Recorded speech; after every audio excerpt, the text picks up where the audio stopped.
الحمدللہ الحمدللہ رب العالمین، اما بعد۔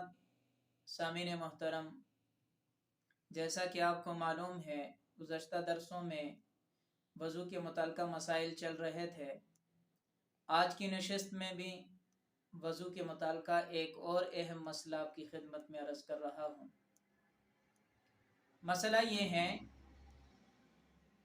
کہ بہت سارے لوگ اس بات میں غلط فہمی کا شکار ہیں کہ پاجامہ گھٹنے سے اوپر ہونے سے وضو ٹوٹ جاتا ہے۔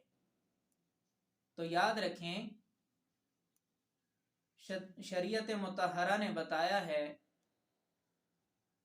کہ پاجامہ گھٹنے سے اوپر ہونے سے وضو نہیں ٹوٹتا۔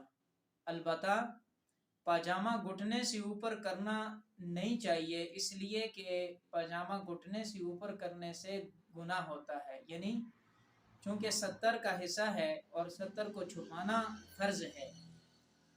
بہرحال پاجامہ گھٹنے سے اوپر ہونے سے وضو نہیں ٹوٹتا، البتہ اس گناہ سے بچنا چاہیے۔ وما علینا الا البلاغ۔